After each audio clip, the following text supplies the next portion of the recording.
Today's we are going to start with lesson 4, that is the whale story. Okay, in this lesson we are going to learn about the whale. Though most of us know about the whales, we shall learn in details about the whales in this lesson. So let us all pay attention and focus on the lesson.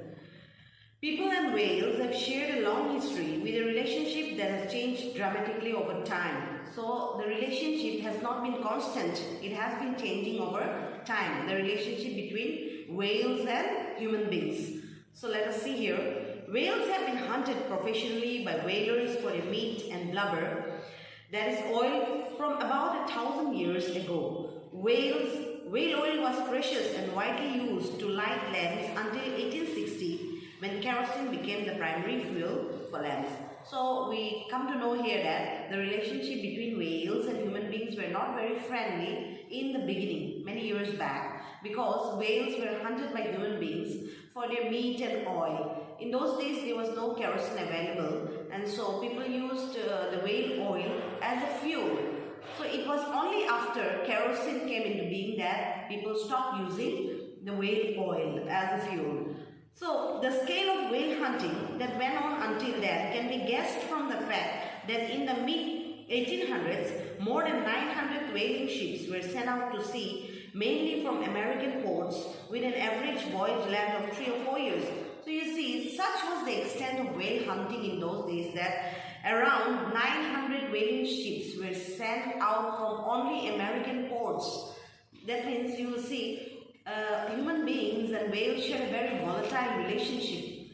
The humans were after hunting these whales for their own benefits. So these whales have been very, we can say that they were hunted by the human beings for their own personal needs. They were not taken care of, and in this way many whales were killed. So as everyone knows, whales are very large creatures. Sperm whales, once described as leviathans, are truly gigantic in size. They possess the largest teeth among whales and live to be more than 60 years. They can dive deeper than any other animal, about 3 kilometers, in order to catch deep sea squid, their favorite food. So whales, you all know that it's a very big creature, though we have not seen, but we all know through the documentaries on them, on TV we have seen that they are very big creatures, very large creatures. And a whale by the name sperm whales, they were once known as leviathans also. They were very big in size, and they possess the largest teeth among whales. Among the whales also there was classification. Among them the sperm whales, which were known as leviathans, they were really gigantic in size. And then they lived to be more than 60 years old. They lived around 60 years old. And they could dive so deep into the sea, around 3 kilometers, in order to catch deep sea squid, their favorite food. In order to dive for their food, they can dive up to 3 kilometers deep into the sea. Whales can attack a ship if threatened, and especially if their young ones are seen to be in danger. But you can see that whales are not that dangerous for human beings. They do not attack the humans unless and until they feel that they have been threatened. So especially if their young ones are facing danger, they will go to any extent to save their young ones. So in 1820, a giant sperm whale, apparently 85 feet long, the average length is 50 feet, attacked a whaling ship called the Essex. So it was in the year 1820 that a giant sperm whale, it was around 85 feet long, and it attacked the ship called Essex, causing her to sink. And it attacked the ship to such an extent that the ship sank. The crew were left adrift in 3 whale boats in the middle of the Pacific Oceans, thousands of miles from land. Only 8 of them still alive, starved and dehydrated when they were rescued 80 days later. And among this crew, the members of the crew in the ship, they almost all of them drowned, but some of them were, escaped, and then they were living in the sea without any food for 80 long days until they were rescued at last. There were reports of about another huge creature, a sperm whale referred to as Mocha-Dick. Now, in the previous paragraph, we have learned about the whale which was very big in size, and it was a sperm whale which had attacked the Essex whale. In this paragraph, we come to know about another creature, a sperm whale referred to as Mocha-Dick, and it was named after an island in the Pacific Ocean off the coast of Chile. Mocha-Dick was thought to have a violent streak and gave rise to stories which terrified and fascinated whalers as well as the reading public for decades. A number of whalers had tried and failed to hunt him down. Now, this whale was also a very dangerous one, and many people have heard many curious things about him and many dangerous things about him. So, whalers had tried their best to kill this, but they were not successful. Okay, so finally it was found dead in the year 1839. When it was found dead, an article by J.N. Reynolds in the Knickerbocker magazine described it as follows. So you see, he described in his magazine in this way. You have to learn very carefully. This renowned monster, who had come off victorious in 100 fights with his pursuers, was an old bull whale of prodigious size and strength. Okay, so he had come victorious in all his fights. He had been victorious, and he was very big in size from the effect of age, or more probably from a freak of nature. It may be because of age, or it may be because of some disorder in his body. He was white as wool. He was different from the other whales because this whale was white in color. Maybe some hormonal disorder in it, or maybe because of the age. So we are not very sure about that. Okay, viewed from a distance, only a sailor would be able to tell that the moving mass was a mountain-sized whale and not a large white cloud moving along the horizon. So when it moved, many of the whalers were not able to identify it. They thought it was a moving mass of cloud, but only some sailors who had good experience, they knew that it was not a whale, but it was a whale, but not a moving mass of cloud. So it was difficult to find whether it was a moving mass of cloud or a whale due to the color which was white.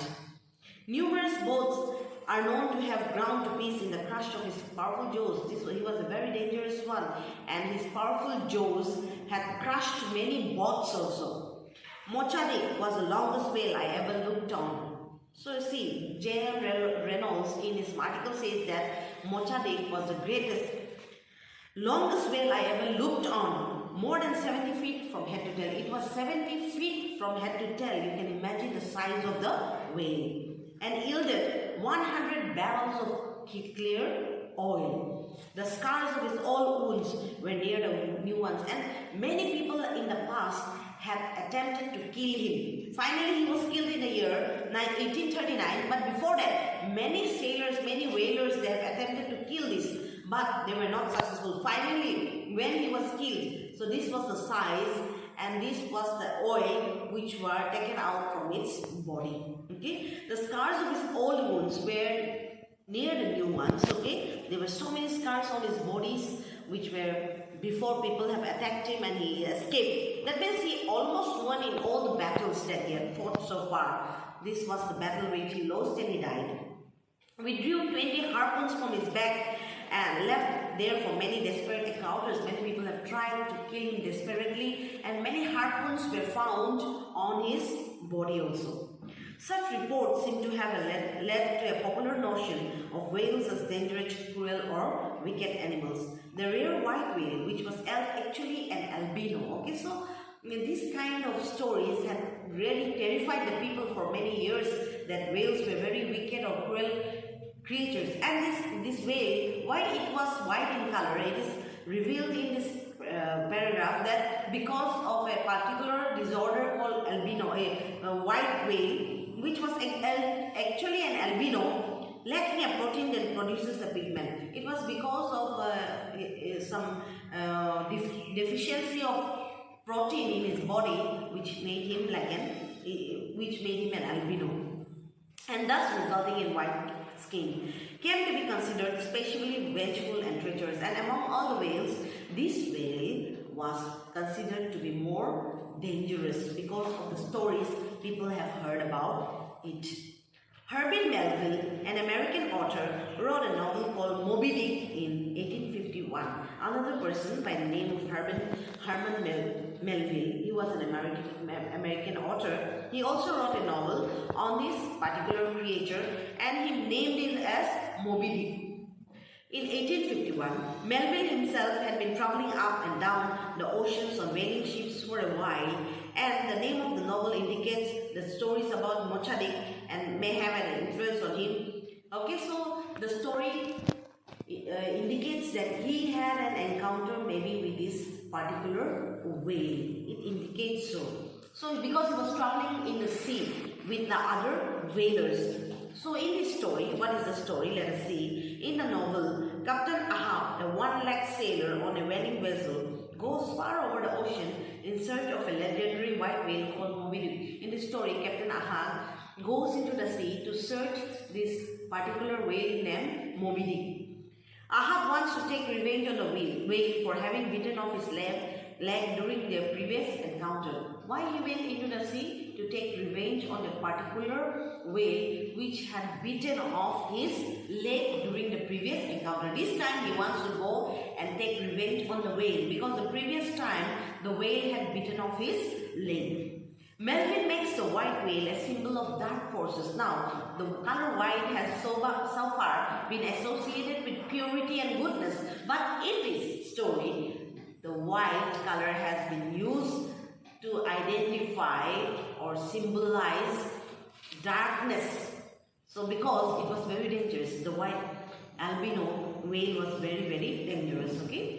So you can see here how the color white has been used as a symbol of dark forces. Okay. This is, and the novel a commentary on human life, and the novel which he wrote was really a commentary on human life. Okay, the novel has come to be considered one of the best in the world. So far, this novel was the bestseller, and it is considered to be one of the best in the world. In more recent times, there had been a realization the whales are by no means cruel or wicked or normally dangerous. They have an unusually large brain and show a form of intelligence. Okay, so in the more recent times, people have researched and come to know that whales are in fact not very dangerous when we study them properly. They have a large brain and they can understand very properly the things around them. Okay, they are very social creatures. Okay, and share strong bonds of family and group. They are not a type of fish, and they are mammals and do not breathe air from the water as fish do. What the fish do, they breathe air from the water, but the mammals do not do like that. Okay, but come to the surface to take a breath at regular intervals. They come to the surface of the water to take breath at regular times. Along with dolphins and porpoises, they use what is called echolocation to find things underwater, making a kind of whistling sounds and catching the echo when it hits an object and bounces back. They are certainly not hostile to humans. They are not enemies of humans, or they do not attack humans unnecessarily unless they feel they are threatened. Okay, so the whale that attacked the insect must have been felt a threat to itself or its family, and the sperm whale which attacked the insect sheep may have been felt threatened, otherwise it would never have attacked the sheep. As a result of such knowledge, whales are now looked on as an important part of the Earth's environment, and there is an international ban on hunting. Now, people have come to realize the importance of whale and their contribution in the ecosystem, in the environment. So now, people have stopped hunting, and now there is an international ban on hunting the whales also. If they are hunted, then there may be fine imposed on those people.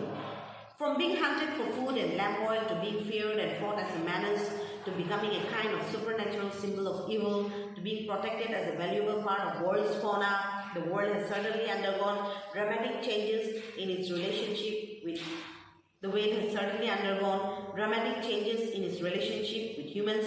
These past changes should perhaps alert us to possibilities of future change. Today, whales are looked on with wonder, respect, and a protective feeling. As a result, They're increasingly photographed, filmed and watched by tourists. Now, it has undergone a very drastic change, the relationship between the whale and the human beings. Before it was thought to be dangerous, but today it is not considered to be dangerous. In fact, they are considered to be an important part of the world's fauna. Okay, so now, as a result, they are increasingly photographed, filmed and watched by tourists. While whale watching tourism is getting more and more popular, excessive tourism is already doing harm to other creatures and aspects of the environment, such as the tiger population and the clean beaches. Will there be a similar threat to the gentle giants of the ocean? How can it be ensured that they continue to frolic in the deep, undisturbed and free? So now here, tourism is also, it has two sides of it. One is it affects the creatures, the natural, the animals and the sea habitats of the sea. But on the other hand, it increases the economy of a particular country also. But we should keep in mind that while doing so, we should very carefully keep in mind the animals and the creatures that are around us, and everyone should contribute in the environmental balance. Otherwise, what will happen, these animals will vanish from the surface of our earth. So it is our responsibility of each and every right thinking individual to contribute to our environment by taking care of creatures like whales, tigers, whatever it is, so that our ecosystem remains a balanced one. So we have to think and ensure that our environment does not get damaged by our activities. So this is all about it. We should ensure that these whales continue to enjoy their freedom and frolic in the deep, undisturbed and free.